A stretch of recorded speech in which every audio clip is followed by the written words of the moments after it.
Warhammer 40,000 Dawn of War 3 is as bloody and chaotic as its bombastic sci-fi universe demands. After its predecessor memorably focused almost exclusively on unit tactics, the pendulum has swung back toward larger armies and basic base building, creating some extremely challenging micromanagement with a complex set of rules that makes it tough to dive into. It's not big on variety and its campaign has a scattered pace, but it's a good real-time strategy game that makes some bold moves.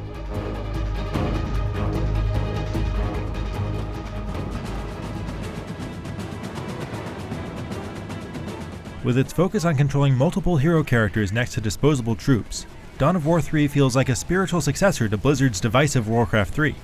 It's big on spectacle, including battles with absolutely gigantic super units, flashy and bloody effects, and bodies flying everywhere. It looks great, and while the animations might not have quite the gory flourish of those in Dawn of War 2, they're still outstanding. The counterpoint is that high settings were too much for even my GTX 1080 while running at 1440p. The lengthy 17-mission campaign is driven by a paint-by-numbers Warhammer 40K story full of WrestleMania-like shouting. We need to finish the mission. Vengeance is a luxury we cannot afford. Cycling between the Space Marine, Ork, and Eldar factions. Each takes 20 minutes to an hour, so there's no shortage of content. It felt even longer because there's no autosave, so it's easy to lose an hour of progress if you don't do it manually. The factions differ from each other in a few interesting ways. The Orks, for instance, upgrade themselves using scrap piles, a unique resource that's generated by towers or left behind after vehicles and buildings are destroyed. And they can also reinforce squads on the go with certain units. The Eldar can teleport their buildings anywhere on the map and then warp their armies between any two. But it's surprising that the level design doesn't take more advantage of each faction's traits to do something unexpected. There's a fair variety of fighting from point A to point B, holdouts, and no base scrounging, but that's about it.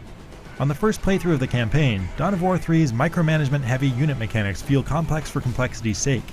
There's layer upon layer of status effects and subtle rules and separate progression systems for all three factions and individual heroes. It's a lot to take in, and it doesn't go out of its way to teach you things like which units counter which. And the scatterbrained way that you almost never play the same faction for more than one mission before switching to another meant it was late in the campaign before I felt all that comfortable with any of them. As a Dawn of War 2 and Company of Heroes veteran, I'm also annoyed at the lack of a retreat button.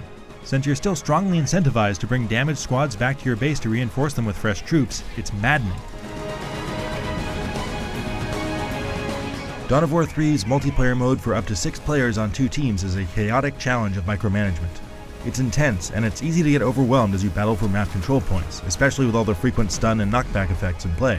Plus, the rules change every 10 minutes due to the escalation phase mechanic. And there's even more minutia to get lost in by customizing your faction by selecting a set of unlockable modifiers and elite units. It's a lot to keep track of, and it's even more intimidating to newcomers than most RTSs. Base building feels superfluous. There's no tech tree to create build orders around, and your base is protected by a huge turret until the final moments of the game. So other than structures built out on the front lines, there's not a lot of thought that goes into it. There's only one mode, which has an interesting MOBA-inspired 3-stage victory condition.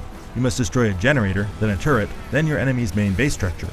It effectively eliminates rushes, and allows for counterattacks if one side overcommits on a push. That gives these games a very distinctive, if slightly drawn-out pace.